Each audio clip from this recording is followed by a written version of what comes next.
Imagine yourself going to a job every day that you enjoy getting out of bed to do. Imagine yourself enjoying what you do rather than having to work hard at it. You know, oftentimes in this business, we think it's going to be hard in the beginning, and it is.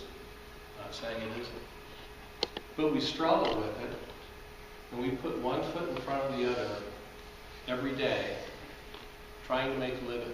And we heard Paula's story, how emotional that was in getting started, and how hard it could be to succeed at this business. And one of the favorite things that Roger tells me, he likes to hear my story about how I don't really work that hard, which isn't exactly true, but I say time and again, I like to go visit my friends and pick up money. Sounds like a pretty good gig, doesn't it? Go out, visit friends, pick up money. You know, that's kind of what I do, but the goal is for me to become successful. And for you to become successful, you have to help other people achieve success. So if your goal is to make yourself successful by selling ads and talking them into buying what you want so that they will pay you money, you're missing the boat. Because your real goal should be to make them successful and to make the people on your team successful. If you've ever heard of the law of indirect effort, it means most things in life are achieved not by asking for it or pursuing it directly, but by going indirectly. If you want to be loved, love someone else. If you want to make a friend, be a friend. If you want to be successful, make other people successful. Now, how does that translate into what I try to do? What most people want to do is to help the people that we sell ads to achieve their goals. And if our mindset is, I'm going to sell this person an ad no matter what, that's a direct effort. It's not an indirect effort. If we approach this as a consultant would, as you would approach a doctor if you had an illness, you would approach an attorney if you had a legal matter. You would approach them knowing or thinking or hoping that they would have your interests in mind, not theirs. That they would want to solve your medical problem, not, well, did you pay your office visit? And the best thing to do to achieve that is to listen to the customer. Because that's the only way, if we're going to turn in and translate what we know about this business to being successful, is to listen first. Listen. And, you know, that's the way I introduce myself to people. I'm not a salesperson. I'm a consultant. And a lot of people will believe what you tell them, but you also have to act what you're telling as well, too. A consultant listens.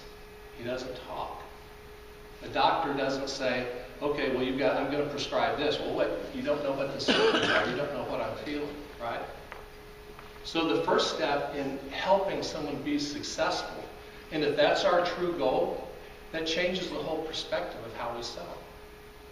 Because if we help them achieve their goals, we will indirectly achieve our own goals.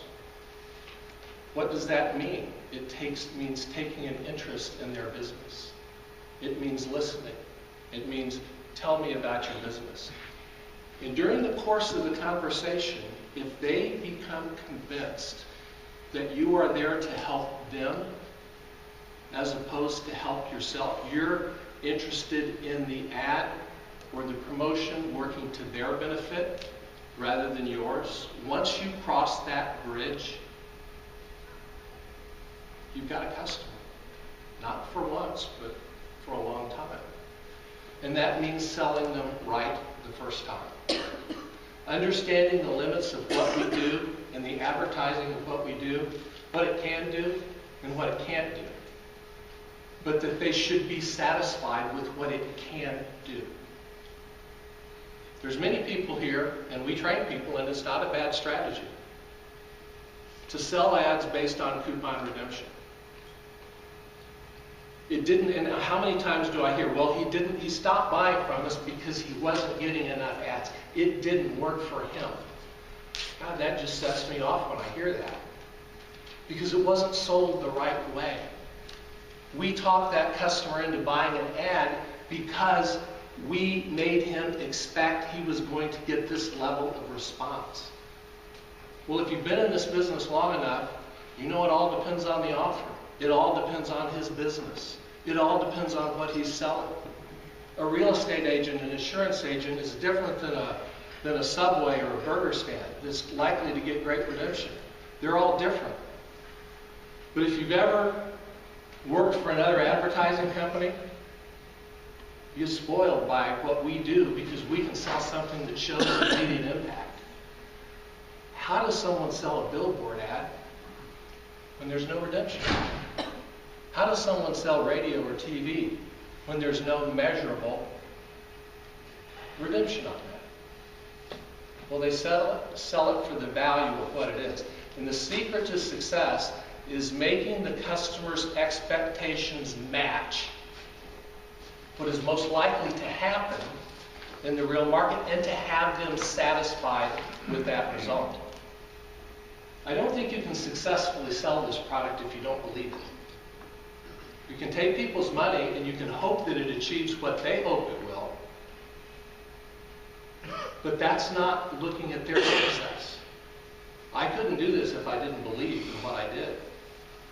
Because I can think of nothing else in this marketplace for a small businessman where 80 to 90% of their business comes from a 5 to 10 mile radius for most businesses than to put an offer, an ad, a business card directly into their hands time and time and time again. Whether the coupon is redeemed or not is not entirely relevant, because they're certainly willing to buy TV, radio, billboards with no redemption in mind. If you're relying on that redemption solely, you'll only sell people that have a great coupon redemption. And you might do well for a while, but there'll be a lot of businesses you won't be able to sell. The secret to this business is making them happy with the result that's most likely to happen and being convinced that that's in their best interest. How many times do I hear word of mouth advertising is the best? Word of mouth. What does word mean? Word means I keep my word, I keep my promise, my reputation. Word of mouth is spoken. So word of mouth is simply your reputation at work within a community. And people say that works best. Of course it does. I never argue with word of mouth, but you can't do anything to boost it. If you don't have enough customers to cause more word of mouth, then you're stuck with what you have. Most businesses want to grow. Again, I like to tell the story of how I like to visit friends and pick up money. I didn't get there overnight, and I'm still not totally there. I still have to sell. But I always look at that as a challenge towards convincing people, or through the conversation, that this approach to advertising, of reaching 90% of their customer base every time they go grocery shopping, is the best method to achieve awareness. And it certainly does and can achieve coupon redemption. We all want that as a marker of how well things are doing. But if we're truly doing things the right way, if we're truly looking out for the interests of the customer, if we're convinced that that's the best way to move them forward, we'll be great at doing that. But I think we all have to learn to be consultants in this business. It's not always being hard and persistent about selling an ad. We do have to do that. But it's really talking someone else into or sharing our opinion of how to move their business forward. And I can tell you, if you believe in that as a goal, and if you're persuasive as a salesperson and as a consultant in achieving that, you're going to help them realize this is the best method, regardless of how many coupons are brought in, to move my business forward. Now, think about what happens after when they believe that. You've got a friend. You've got someone who you helped to make successful. You didn't achieve their total success, but you helped to move them that way, and now they think the way you do. And they're friends and customers for life. What does that look like when you get up and go to work every day? What that looks like is you visit friends and pick up money. Now, there's not a point where you stop doing this. We all lose customers from time to time. And if you're afraid when you go into a customer, I might not renew, I don't know, sitting on the edge of the seat. What belief system have you helped build up over time with that about what we do? Because if you've done your homework right, you'll hang on for a long time. They'll be a customer for a long time. And you'll weather a lot of storms with them. And you truly make a friend. And when you start to make a friend, you don't talk about business anymore. Because you've talked about that before. And you start talking about other things. You start talking about their family, their business. And you start asking them questions about their business. And you learn from them about their business. How does that help you? I used to own a restaurant for 8 years. Josh Crawford owned a restaurant longer than I did. And he's been approached by a lot of salespeople, and I was approached by a lot of salespeople too. And the overriding message is, I need you to buy my product because I need to make money to take home and feed my family. Can you help me do that? We're used to rejecting people because we have our own business to run. Rare is the person who comes there to help them and has that as their central thought.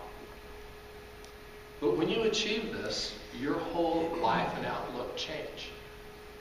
Business becomes easier. You make friends. You get to know people, and you get a chance to learn from them. Because while I may have known the restaurant business pretty well before I started it, I also know the insurance business. I also know the hair salon business. I don't know as much as my customers do, but I allow them to teach me. Why? Because that makes me that much more successful in selling others in that same category. We're all learning things to get better at sales. But when we start to learn people's business, we become a consultant. How can you become a consultant if you know nothing about the business? A consultant is someone who knows about their business and knows about the business that we're in and helps recommend the best solution. It didn't happen overnight. I'm not there. I've been with the company 6 years. But I do know this, that life and work is a lot more fun and a lot more successful when your true goal is to make other people successful. And I hope that translates in everything I do. It might not to everybody, but I hope it translates to my customers. I hope they know that I have a sincere interest in helping them. Because the time I visit with them, maybe talking about their personal family and friendship, it might be talking about making their ad better, their response, what their goals in advertising are, and trying to listen and to be responsive to their needs. In being a consultant and an expert in the field that I am, that I'm learning and continuing to learn my trade. But as I do that, business is more fun. And I make more money. I've been here just starting my 7th year. Every year I've made more money than I made the last. And you know what? Each year, honestly, gets a little easier. It gets a lot easier. But I'm not rejected the way that many people are in the beginning. I went through it too. As you're learning your art, you learn to deflect rejection. You learn to talk to people so that you come across as an expert, not as a salesman. And when you can do that, you enter a different level. You enter a level that you're really trying to help people. They can see you're really trying to help them.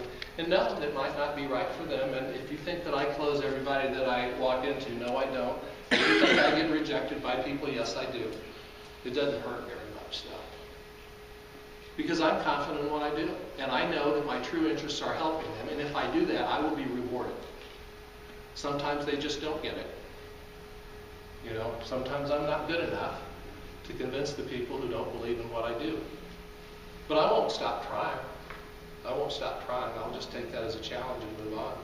But I sleep very well at night, knowing that I've done my best. I make pretty good money at what I do. And it's much easier and satisfying to know that if I do my job every day to the best of my ability, and if I try to get better in what I do every day, I can make a successful life for myself. And I can feel good about what I do because I've sincerely tried to help and improve the lives of other people by what I've done. This is the litmus test for you. This is the litmus test. If you're not sure that you're in the right business, if you feel sometimes you're selling a snake oil salesman, you know, buy this, hurry up, you know, before the thing falls apart. Ask yourself this question. Knowing what you know about the business, knowing what you've experienced, knowing what can happen with many salespeople, would you sell what we do to your best friend that had to make it for a living or he would go bankrupt? Would you sell what we do with confidence? And if the answer to that is hell no, you're probably in the wrong business, or you need to convince yourself that what we do is much more than coupon redemption. That's the view I look going forward. Again, I'm not at the top. I've got ways to go. I need to improve, but I certainly didn't start there. But how much more fun my job is when I can tell Roger on conference calls I like to visit friends.